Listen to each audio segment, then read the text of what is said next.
قرارداد نفت خود را با کنسورسیوم در سال 1979 یعنی 6 سال دیگر به هیچ وجه تمدید نکنید. In the new book, Jimmy Carter, The Liberal Left and World Chaos, a Carter-Obama plan that will not work, author Mike Evans makes the case that Jimmy Carter's potential influence in the current debate over Middle East policy could have catastrophic results for the United States and the world. Evans calls Carter the godfather of world chaos because he says Carter created the firestorm that destabilized our greatest ally in the Muslim world, the Shah of Iran, in favor of the Ayatollah Khomeini.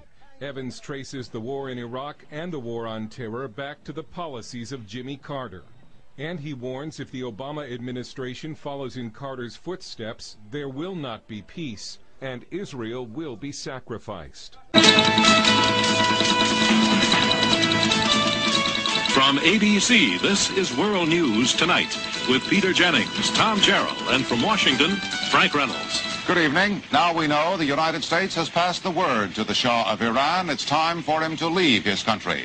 This is not being said publicly, but officials here in Washington are confirming it privately. Here's the story from diplomatic correspondent Barry Dunsmore. At the time that the Shah was meeting his new civilian government this past weekend, he was aware that the U.S. had made its decision. It was a subtle decision. The public signal that the U.S. had decided the Shah must go was actually given last Thursday by State Department spokesman Harding Carter, who indicated for the first time that the basic policy of the U.S. was not the continuation of the Shah's reign. The fundamental concerns of the United States and Iran are for that country's stability, independence, and orderly political and economic evolution. The shift in U.S. policy was dictated by the belief that a civilian government will have no chance unless the Shah leaves. Behind that belief is the concern that if a civilian government cannot be formed, there will either be a right-wing military coup or the emergence of an anti-Western, highly conservative Islamic state. As of the moment, either of those is still possible. Barry Dunsmore, ABC News, the State Department. I did criticize the president because of our undercutting of what was a stalwart ally, the Shah of Iran. And I am not at all convinced that he was that far out of line with his people or that they wanted that to happen. The Shah had done our bidding and carried our load in the Middle East for quite some time. And I did think that it was a blot on our record that we let him down. President Jimmy Carter had a plan for peace in the Middle East, and it's a major focus for President Obama. But as we saw with Carter, Obama might not have the best approach. Mike Evans is a Mideast analyst and author of Jimmy Carter, The Liberal Left and World Chaos, a Carter-Obama plan that will not work. And actually some of the foundations of Jimmy Carter's policies we're still dealing with today. First off, Mike, Jimmy Carter, a man of peace, he brought peace to the Middle East, didn't he? Anwar Sadat, Egypt and Israel aren't fighting. Shouldn't he be saluted? Sadat was assassinated because of Jimmy Carter. He funded the Muslim Brotherhood with $500 million, and they became known as the Taliban and Al-Qaeda. And that was Zawahiri. Was one of the founders of the Muslim Brotherhood. Jimmy Carter said, makes no bones about it. He is not pro-Israeli. He is pro-Palestinian. Right. Jimmy Carter has an ideological belief system that Obama has to understand, because if he plays that game, we're going to have hell to pay for it. He deposed the Shah of Iran.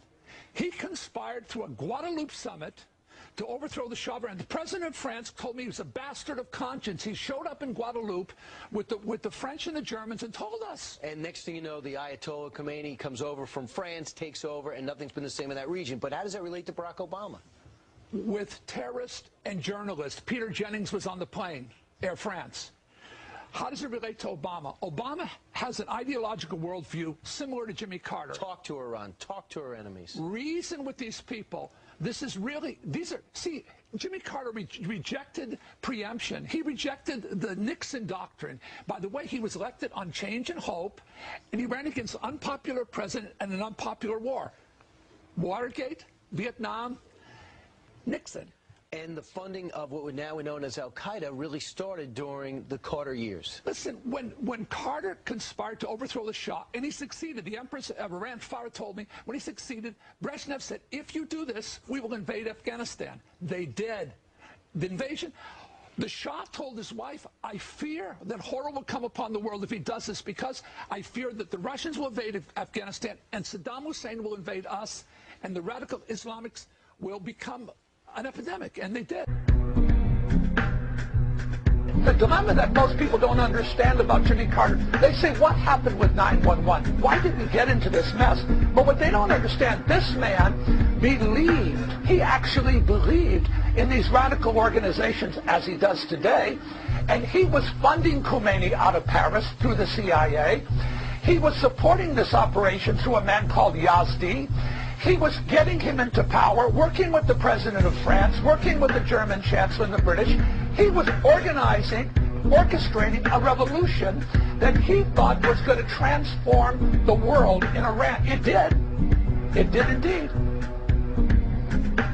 Most Americans don't know is that in 1976, President Jimmy Carter orchestrated the change of power in Iran that replaced the Shah of Iran with a government led by Ayatollah Khomeini. I tell the entire shocking story about this in my new book, Jimmy Carter, The Liberal Left in World Chaos. I detail how a single decision made in the name of false hope changed the entire structure of the Muslim world and led to the establishment of the fanatical extremist movement that is responsible for terrorism around the world today. The former President of the United States supported the funding of an Islamic cleric who attempted to assassinate America's strongest Muslim ally, the Shah of Iran, and birth an Islamic revolution. Sums of $150 million were being periodically transferred to Paris into the Ayatollah Khomeini's bank account while he was in exile with the assistance of the CIA. Carter told world leaders at a summit meeting of his plan to overthrow the Shah of Iran and that Khomeini would be taking over and was a Gandhi-like figure. On April 1st of the following year, this Gandhi-like figure proclaimed the first day of the government of God in Iran. It was the birth of the Islamic Revolution. On Inauguration Day 1980 at 4:31 a.m., he secretly wire transferred $7.9 billion to buy the American hostages back after 144 days of humiliation.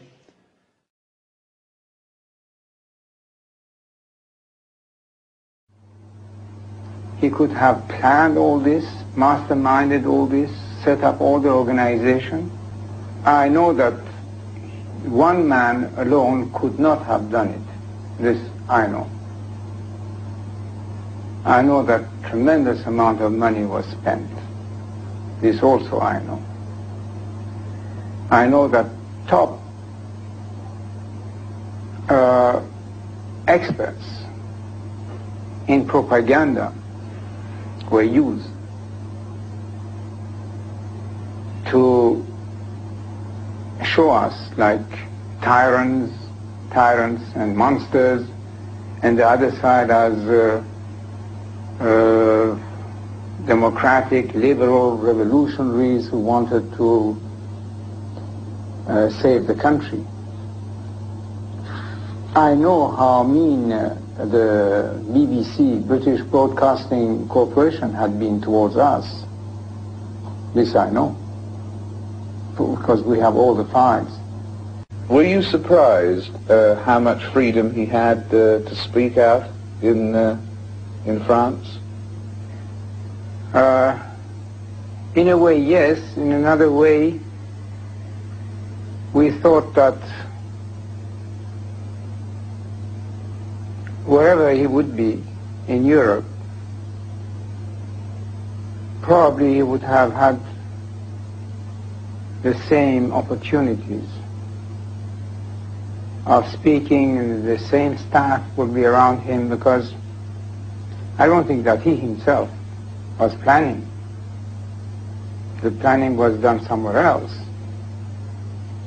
Where do you think the planning was done? Well, that's the question. علامت سواله.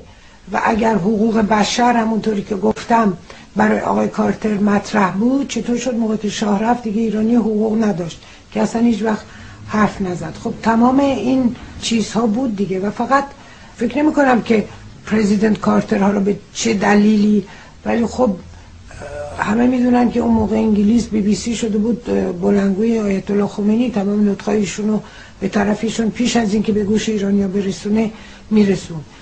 چرا اینقدر امکانات تبلیغاتی